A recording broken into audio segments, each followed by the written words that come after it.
ज़्यादातर animators animation के career में फेल हो जाते हैं। इसका कारण टैलेंट नहीं है, बल्कि इसका कारण है आप प्रैक्टिस गलत तरीके से करते हैं। अगर आपकी एनिमेशन थोड़ी सी स्टिफ या फिर अजीब लगती है, तो यही कारण हो सकता है। सबसे पहली गलती, बिना किसी डायरेक्शन के बस कुछ भी एनिमेट करना। ज़्यादातर बिगिनर्स बस सॉफ्टवेयर खोलते हैं और कुछ भी एनिमेट करने लगते हैं। इसको प्रैक्टिस नहीं कहते, बल्कि इसको अंदाज़ा लगाना कहते हैं, और ये आपके किसी भी काम का नहीं आने वाला। एक्चुअली में असली प्रैक्टिस ऐसे होती है। आप किसी एक प्रोजेक्ट को लेकर पूरा टाइम उस पर ही काम करते हैं। जब तक आप उसे परफेक्ट नहीं कर लेते, आप नेक्स्ट प्रोजेक्ट की तरफ नहीं बढ़ते। एग्जाम्पल के तौर पर टाइमिंग, स्पेसिंग, आर्क्स। अगर आपको यही पता नहीं है कि आप क्या चीज़ प्रैक्टिस कर रहे हो, तो आप बिल्कुल भी इम्प्रूव नहीं कर सकते। अब दूसरी सबसे बड़ी गलती है बड़े प्रोजेक्ट्स, यानी कि full character creation, detail art, lightning, shading, camera angle, बड़े इन्वायरमेंट्स। बड़ी बात यह नहीं है, बल्कि बड़ी बात यह है कि आप अभी बिगिनर हो और बड़े प्रोजेक्ट्स अक्सर अधूरे रह जाते हैं और आपको कुछ भी नहीं सिखाते, बस आपका टाइम वेस्ट होता है। इससे बढ़िया है कि आप 3 से 5 मिनट की एक एनिमेशन को बनाओ, उसे कंप्लीट करो, उसमें अपनी मिस्टेक्स को ढूंढो और उन्हें ठीक करो।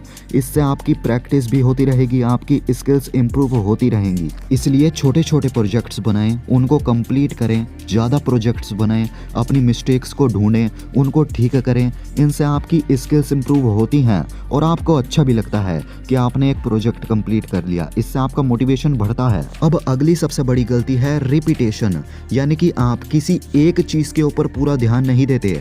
उस एक चीज को ही परफेक्ट करो, बार बार बार बार बार बार उस एक चीज को बनाओ और उसे एकदम परफेक्ट करो। आप ऐसा नहीं करते।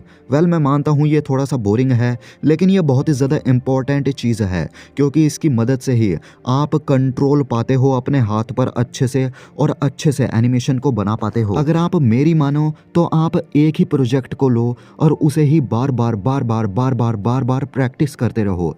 एग्जाम्पल के तौर पर बाउंसिंग बॉल एनिमेशन। आप बार बार बार बार बार बार बाउंसिंग बॉल एनिमेशन को बनाओ।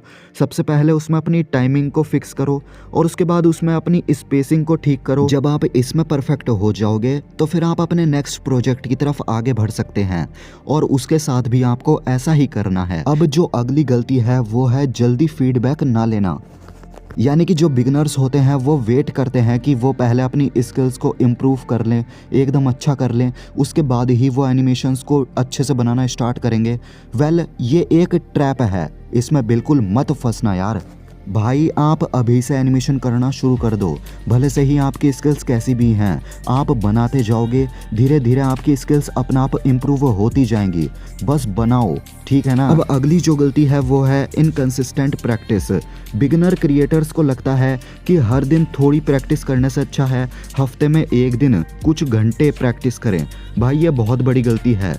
मैं आपको बता दूं, मसल मेमोरी आपकी जितनी अच्छी होगी, उतनी ही अच्छी आपकी एनिमेशन स्किल होंगी। अब मसल मेमोरी कैसे बनती है? भाई, रोज कंसिस्टेंटली प्रैक्टिस करने से आपकी मसल मेमोरी बनती है। हर दिन आधे घंटे प्रैक्टिस करना, हर हफ्ते एक दिन 6 घंटे प्रैक्टिस करने से बहुत बेहतर है। अब अगली सबसे बड़ी गलती है रेफरेंस को डायरेक्टली कॉपी करना। भाई, मोशन को बिना समझे स्टाइल को कॉपी करने से कुछ नहीं होता। आपको रेफरेंस को कॉपी करने की जगह पर उसमें मूवमेंट को देखना चाहिए, आखिर मूवमेंट कैसे हो रहा है, और उसको समझने की कोशिश करनी चाहिए। क्योंकि अगर आपका मूवमेंट अच्छा होगा ना, तो आपका मूवमेंट किसी भी स्टाइल के ऊपर काम कर जाएगा। समझ गए? आराम से बैठकर रेफरेंस को एनालाइज कीजिए, उसमें टाइमिंग, स्पेसिंग, वेट, हर एक चीज़ को अच्छे से समझिए और फिर उसको अपने स्टाइल में, अपनी एनिमेशन में अप्लाई कीजिए। अगर आप एक बिगिनर हो तो ये चीज़ समझ लो। छोटे प्रोजेक्ट्स को कंप्लीट करने पर ध्यान दीजिए, डेली प्रैक्टिस करते रहिए और बेसिक्स दोहराते रहिए। ऐसा करने से ही बिगिनर्स इंप्रूव होते हैं और अच्छे एनिमेटर्स बन पाते हैं। अगर आपको ये वीडियो पसंद आई हो तो प्लीज़ यार वीडियो को लाइक कर दें, चैनल को सब्सक्राइब कर दें और कमेंट करके ज़रूर बताएं आपको वीडियो कैसी लगी। अपने दोस्तों के साथ इस वीडियो को शेयर ज़रूर करें। मिलते हैं अगली वीडियो में, तब तक के लिए टेक केयर।